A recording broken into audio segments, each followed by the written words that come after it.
अयोध्येतील राम मंदिराचे उद्घाटन आणि मूर्ती प्राणप्रतिष्ठा सोहळ्याचा उत्साह ओसंडून वाहत होता। पंढरपूर येथील गुरुकृपा सोसायटीत दत्त मंदिरात शेकडो दिव्यांची आरास करून दिवाळी साजरी करण्यात आली। गुरुसिद्ध भजनी मंडळाच्या सर्व महिलांनी दत्त मंदिराच्या आवारात शेकडो दिवे आकर्षक रचना करून लावले होते। तसेच रांगोळीतून प्रभू श्रीरामाचे धनुर्धारी चित्र साकारले होते। राम मंदिराच्या संघर्षामध्ये योगदान दिलेल्या कारसेवकांचा यावेळी सत्कार करण्यात आला।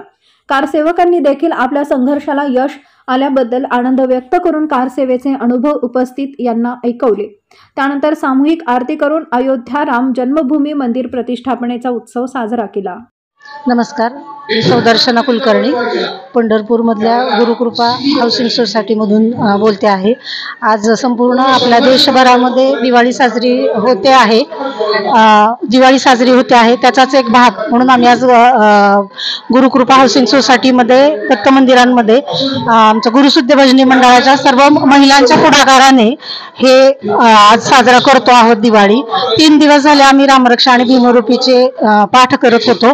आज आमच्याच भागातील मान्यवर जे व्यक्ती आहेत कारसेवक त्यांचाही आम्ही या निमित्ताने सत्कार केलेला आहे।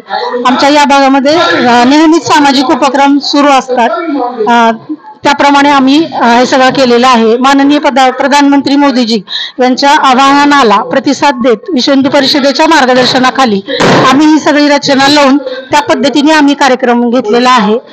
माझीच सखी सवंजली डिंगरे आमच्या भागातली प्रमुख म्हणता येईल आणि सर्व सामाजिक कामांमध्ये प्रमुखपणाने सहभागी असते। मी अंजली डिंगरे आणि आमच्या गुरुकृपामधल्या सगळ्या सख्या कायम सगळीकडे सहभाग घेत असतात। असे उत्तरोत्तर आमच्या कॉलनीत कार्यक्रम होत असतात आणि प्रत्येक कार्यक्रमाला कॉलनीतल्या सगळ्या महिला पुरुष सगळे सहभागी होऊन आम्हाला प्रोत्साहन देतात, सहकार्य करतात।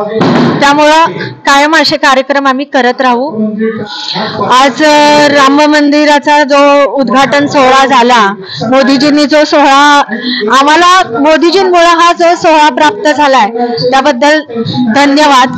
आणि राम मंदिराचा जो कार्यक्रम तिथं जो झाला तोच आम्ही इथं रामरक्षा रोज सादर केली सगळ्या महिलांनी आणि मारुती स्तोत्र जप असाच रोज कार्यक्रम। आणि आमच्या कॉलनीत एक राम मंदिर आहे तिथेही आज मोठा कार्यक्रम झाला।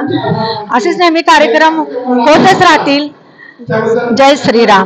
ताज्या घडामोडी जाणून घेण्यासाठी शिवशाही न्यूज यूट्यूब चॅनलला सबस्क्राईब करा। आपण हा व्हिडिओ फेसबुकवर पाहत असाल तर फेसबुक पेज फॉलो करा आणि शिवशाही न्यूज.com या आपल्या वेबसाईटलाही भेट द्या।